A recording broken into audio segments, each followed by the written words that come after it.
Olá, começa agora mais um programa Escola de Profetas e você queira já participar do programa, você pode entrar no Instagram, @RedeGospelTV. E hoje vamos falar sobre anjos caídos e as suas atividades. Então temos falado sobre o mundo espiritual e é importante nós conhecermos mais a fundo porque é a principal e maior, vamos dizer assim, oposição a nós. Bom, os anjos caídos, eles são anjos como os demais. Porém, num determinado momento, eles foram inclusive criados como os outros para serem ministros de justiça, de bondade, santidade, mas no momento da eternidade passada, vamos colocar assim, eles que eram bons, eles deixaram entrar em si um sentimento errado. Então, o próprio Senhor deixou para eles a opção de uma escolha, que a gente chama de livre-arbítrio. Para eles também foi dessa maneira. E eles fizeram a opção de se tornar espíritos malignos. E essa condição deles, por ter sido, na eternidade, algo pontual, fez com que eles fizessem, além de mau uso do livre-arbítrio, se tornarem oposição. Então é muito importante nós percebermos isso, que aquilo que houve de queda na vida desses anjos, que eram anjos de luz, de repente fez com que eles se tornassem ao contrário.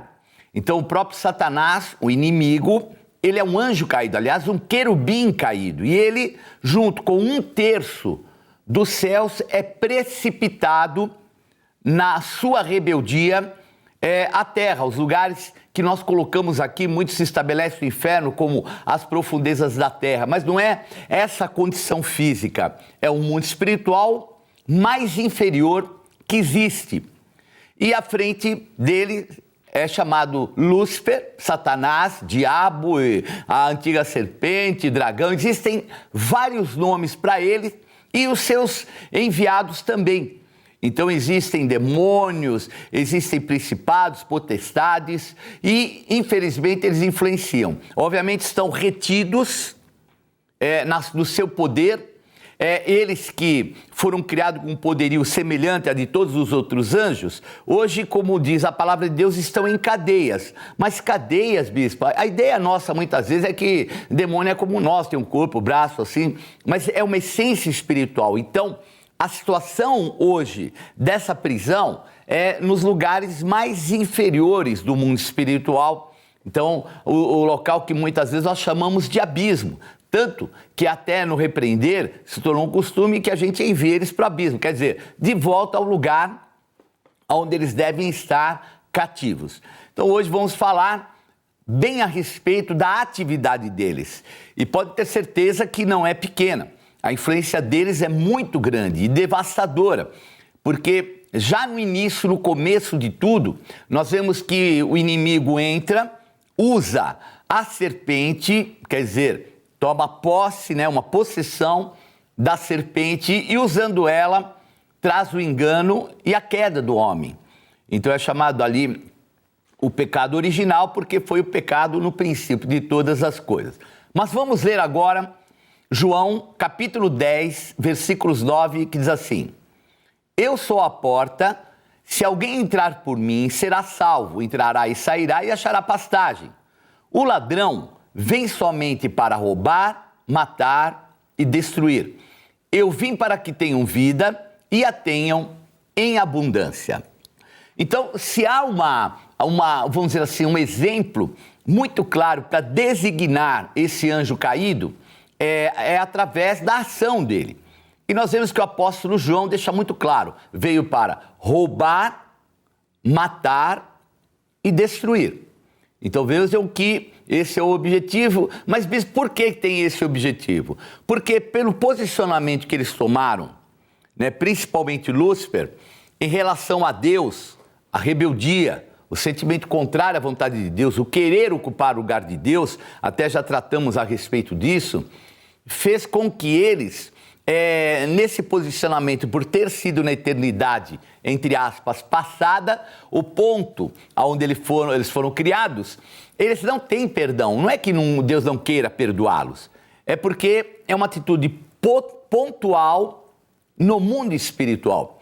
Então é diferente de nós, que podemos mudar a nossa mente, o arrependimento, durante o tempo. Eles não, são seres espirituais. Então, a condição temporal que nos abriga, vamos colocar assim, era algo que, na época da queda, eles não faziam parte, porque nem o nosso universo físico existia nessa época. Então, é bem assim, vamos dizer, pontual, irreversível, essa situação a qual eles se colocaram. Mas vamos fazer algumas constatações sobre o nosso inimigo. Então, primeiro, Satanás trabalha para matar também as motivações. Então, as motivações o que são? É o nosso desejo de realizar, de fazer. Então, nós temos que tomar cuidado para não permitir que ele se potencialize. Em segundo lugar, Satanás trabalha para roubar os valores. Então, valores espirituais, valores pessoais, quer dizer, os valores do bem, ele tem como disposição ser contrário. Por isso que ele é chamado Satanás. Satanás vem de Satã, que é inimigo no hebraico. Terceiro, Satanás trabalha para destruir o futuro. Porque o futuro dele é um futuro já colocado e certo. É a eternidade. Infelizmente, né, ele preparou isso para si e para os seus anjos, mas às vezes ele quer levar pessoas a essa destruição que nós podemos chamar de inferno. E, em quarto lugar, Satanás é um espírito tentador. Então, uma das forças que ele usa é a tentação. Então, ele influencia a pessoa na alma, no corpo, através do espírito e do mundo espiritual. E Satanás, né, que nós vemos, já no Gênesis, ele já começa a tentar a tentar Eva no formato de uma serpente, e infelizmente ele alcança essa vitória. E também nós vemos que Satanás também tentou a Jesus. Graças a Deus, Jesus tomou as providências muito corretas. Primeiro, ele jejuou. Então ele não foi para uma guerra contra o inimigo sem as suas armas. O jejum nada mais é do que o poder de resistência. E ele também usou da palavra de Deus para vencer e vencer o inimigo. Ao contrário do que Eva, porque Eva recebe uma informação contrária à palavra de Deus, porque Deus tinha falado para Eva e para Adão: olha, se vocês comerem do fruto da árvore do conhecimento do mal, vocês vão morrer. E Satanás trouxe uma outra informação. Não, é que Deus não quer que você seja como ele, conhecedora do bem e do mal. Até o momento ela só conhecia o bem, no final se abriu para conhecer o mal, contrário à palavra de Deus. Então Jesus usou a arma certa. E na segunda carta aos Coríntios, capítulo 11, versículo 14, diz assim: e não é de admirar, porque o próprio Satanás se transforma em anjo de luz, e não é muito, pois, que os seus próprios ministros se transformem em ministros de justiça, e o fim deles será conforme as suas obras. Então nós vemos aqui essa passagem que o apóstolo Paulo coloca. Ela é muito séria, mas é uma realidade, né? Ainda mais, ai meu Deus, me perdoe, aqui no Brasil, né? Aqueles que foram criados para serem ministros de justiça, de repente estão fazendo ao contrário. Mas essa é a maneira que o inimigo coloca e se interpõe. Então, além de tentador, ele é o opressor, ele é o pai da mentira, ele é mentiroso. Então, são características que o inimigo tem e como eu coloquei antes, ele trabalha, ele não para. E Satanás também é um espírito enganador. Ele até, vamos dizer assim, ele falsifica, ele até imita, ele se transforma em anjo de luz. Atos capítulo 5, versículo 3 diz assim: então disse Pedro: Ananias, por que encheu Satanás teu coração para que mentisses ao Espírito Santo, reservando parte do valor do campo?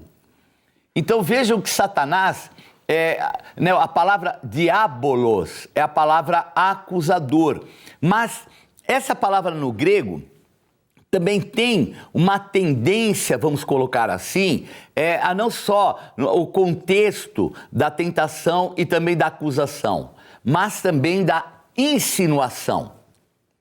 Então, essa insinuação é uma atitude tão sutil que às vezes nós nem percebemos.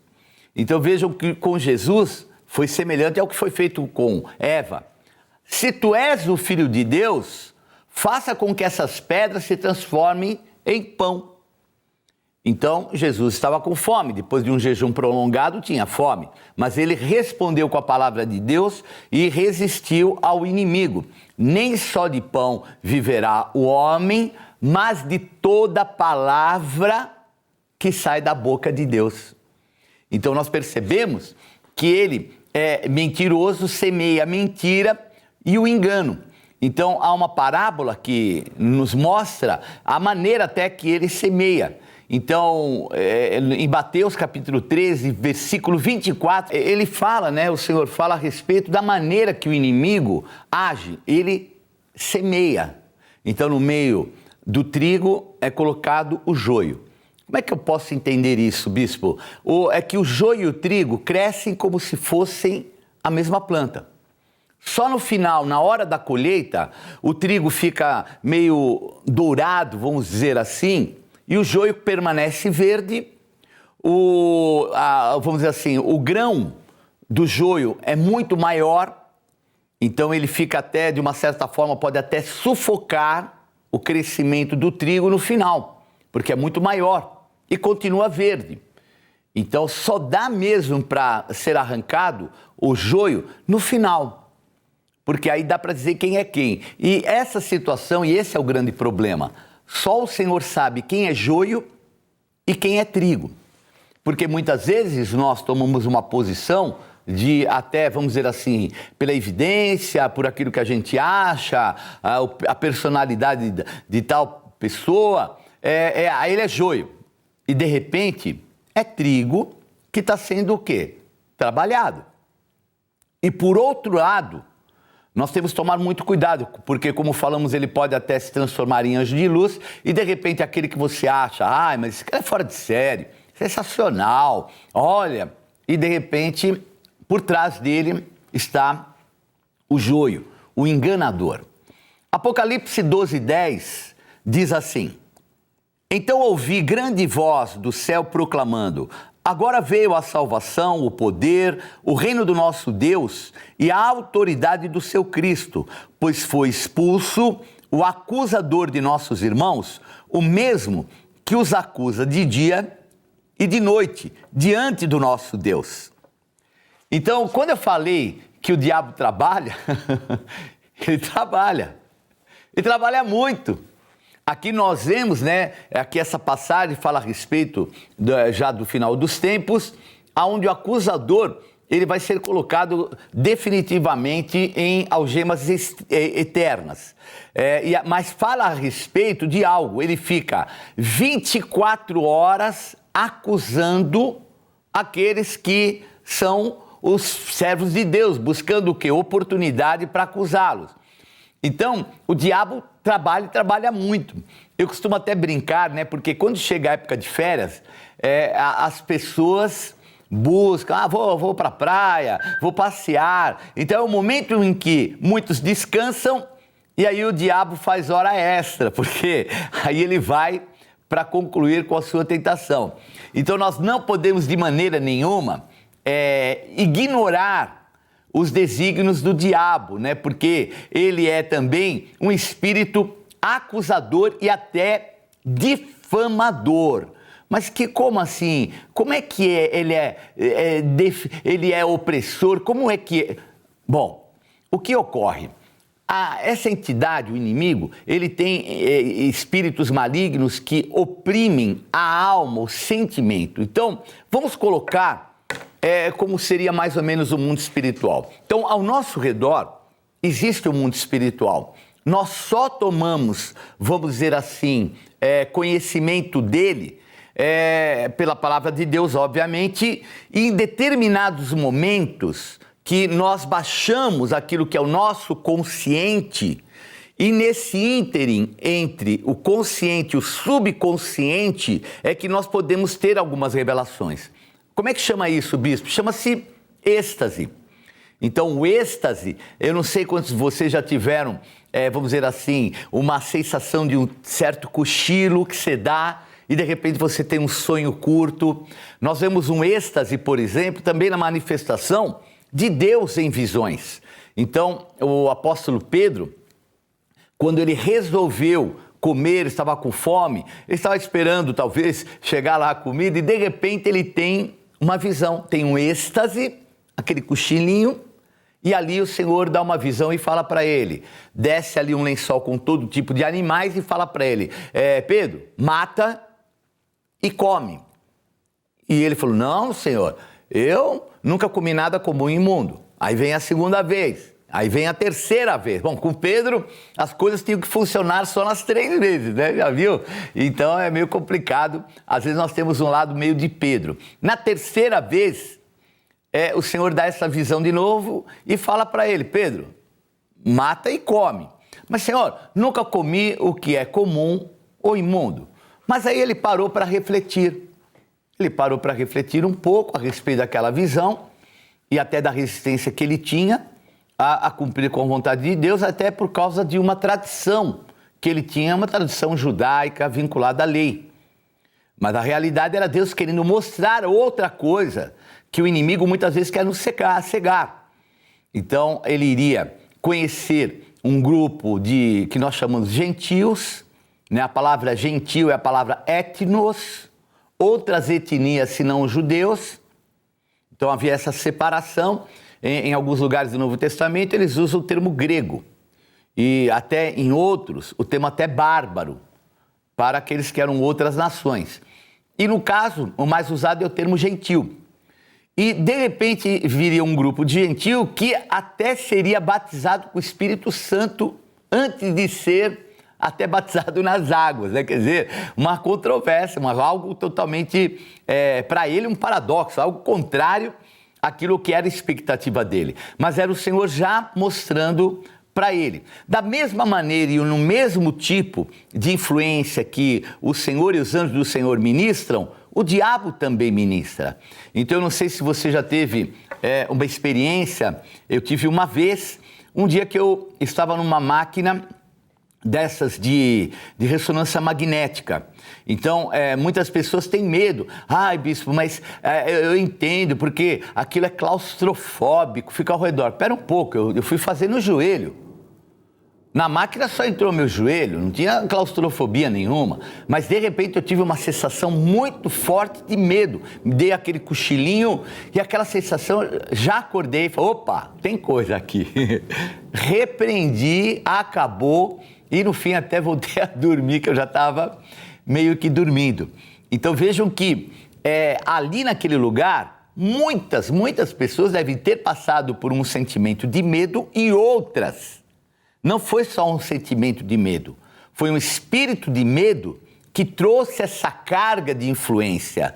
E quando há essa carga de influência, eles se tornam setoriais. Então eles ficam naquele local, por quê? Porque determinados espíritos, entidades, se alimentam das tuas sensações.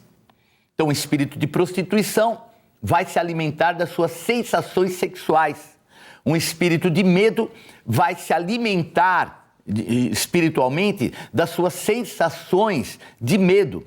E assim por diante, a ira, e tantos espíritos, muitas vezes de violência, de contenda. Então são várias entidades que influenciam dessa forma, que nós chamamos de opressão.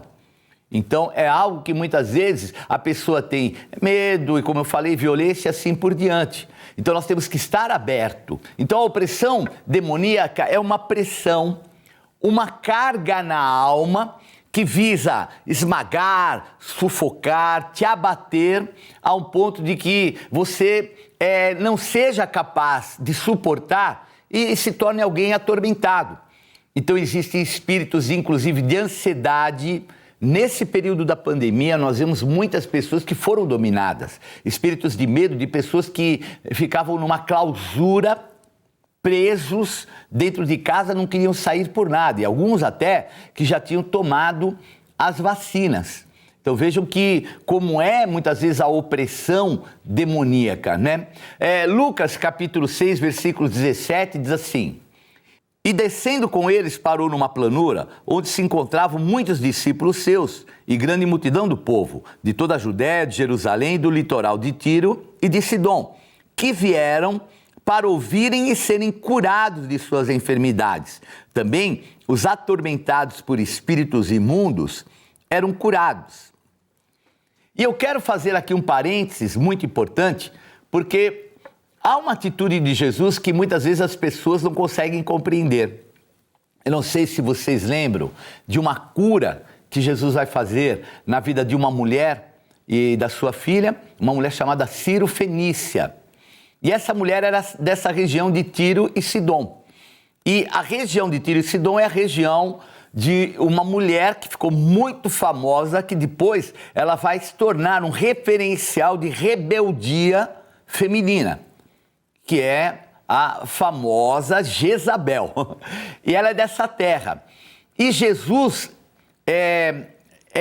vamos dizer assim, colocado ali diante daquela mulher, a mulher vem e fala para ele: Jesus, liberta minha filha, porque ela está terrivelmente opressa, endemoniada. E aí Jesus fala para ela o seguinte: olha, você me desculpe, mas eu vim para os filhos, não para os cachorrinhos. A ideia que a gente tem, fala: meu Deus, o que está acontecendo com Jesus? Dá a impressão que ele está meio arrogante com essa mulher. A mulher tem a filha endemoniada e de repente ainda Jesus vai falar que ela é cachorrinho. Mas aquela mulher, ela toma uma posição e fala: olha, só que os cachorrinhos comem das migalhas que caem da mesa dos filhos. E Jesus fala para ela: muito bem, pela tua fé, vai, porque a tua filha está curada. Por que Jesus, entre aspas, a oprimiu? Não. O que ocorre, nós temos que conhecer o mundo espiritual. O espírito de Jezabel é um espírito de arrogância, de prepotência, de oposição ao homem. E de repente Jesus ali sabia que estava lidando não somente com uma mulher, mas alguém influenciada por esse espírito maligno, daquela região de Tiro e Sidom. Isso é uma marca, inclusive, nós já falamos numa aula passada, que o rei de Tiro é um símbolo de Satanás, lembra? Fala a respeito do sinete da perfeição, cheio de formosura, tu eras querubim ungido. Então, quando a palavra de Deus, o livro de Ezequiel, fala a respeito, o tipo ao qual o inimigo mais se parece é com o rei de Tiro. Então, os fenícios eram o povo mais, vamos dizer assim, sábio, culturalmente, financeiramente, dominavam o Mediterrâneo com os seus navios, todo o comércio, faziam mercado, não só do Mediterrâneo, até as Índias. Então, era vamos dizer, um povo altamente capacitado, mas influenciável diretamente pelo inimigo. E aí o Senhor vai e quebra essa atitude, a mulher com humildade. E eu imagino que o espírito que tinha endemoniado a filha só podia ser o espírito de Jezabel, uma entidade maligna mesmo, porque Jesus, consciente disso, expulsa dela esse demônio. E a mulher encontra depois, bem naquela hora, ela foi liberta. Então é muito importante nós discernirmos o mundo espiritual para nós não nos equivocarmos. Então, quando eu falo que nós temos que estudar mais, é estudar a Bíblia e todo o seu pano de fundo, histórico, geográfico, cultural. Tudo isso é de muita importância. Para nós não tomarmos muitas vezes atitudes baseadas na nossa cultura atual a respeito de coisas que foram feitas em um passado cultural totalmente diferente do nosso. Mas vamos continuar. 1 Samuel capítulo 16, versículo 14 diz assim: tendo se retirado de Saul o espírito do Senhor, da parte deste, um espírito maligno o atormentava. Então, duas coisas muito importantes. Primeiro, um espírito maligno oprimia e atormentava Saul. Agora, qual a origem desse espírito maligno? A origem é o Senhor. Então, Deus envia um espírito maligno para atormentar Saul, e esse espírito maligno, debaixo da ordem de Deus, só saía por interferência de Davi. Davi tocava a harpa e o espírito ia embora. Por quê? Porque era o momento de Davi ser potencializado, criou uma dependência de Saul a respeito de Davi, para que Davi pudesse crescer e começar a ocupar os espaços que o iriam habilitar para que ele depois fosse constituído como rei. Então, perceba que até o mal está debaixo da ordem de Deus. O diabo é criatura, Deus é o Criador. Quem está do nosso lado é o Criador. Então, nós vimos então esse tipo de opressão, e a opressão que Saul vive agora, futuramente ele vai ter uma opressão que não procede de Deus. São os demônios que infelizmente ele dá vazão. Ele um dia vai consultar uma médium, uma feiticeira de uma cidade chamada Endor, e lá, infelizmente, consultando ela, ele recebe uma palavra de sentença que dali para frente Saul não seria mais o mesmo. Ele se abateria, perderia a guerra, dali para frente opresso por aqueles demônios, ele vai culminar, infelizmente, com a sua morte. Bom, vamos falar bem rápido a respeito de algumas portas de entrada para que demônios possam se manifestar. Então existem, vamos dizer, portas, que a gente pode até falar que são brechas, que podem permitir a possessão, a opressão de demônios.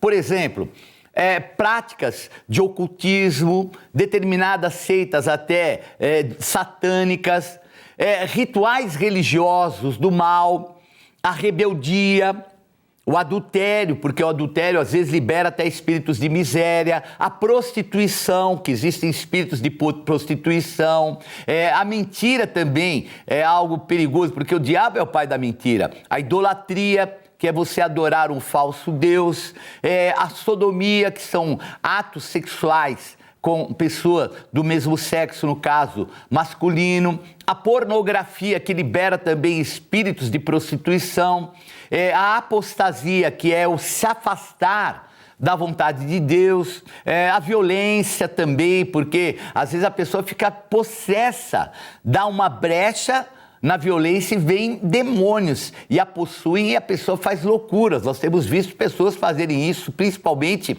nesse tempo. E também o consumo de substâncias que podem entorpecer a mente. Então, o álcool, a bebida, as drogas, elas podem abrir precedente e brecha para que essa malignidade se manifeste. Vamos abrir Carta aos Efésios, do capítulo 6, versículo 12. Porque a nossa luta não é contra o sangue e a carne, e sim contra os principados e potestades, contra os dominadores deste mundo tenebroso, contra as forças espirituais do mal nas regiões celestes. Então, nós vemos que a guerra que é travada é uma guerra travada nas regiões celestiais. Não é somente uma luta que a gente trava. Então, existem pessoas que você, de repente, sem perceber, entra numa guerra com a pessoa e o que está por trás são demônios, são entidades malignas. Por isso é muito, muito importante nós vigiarmos para nós não sermos roubados.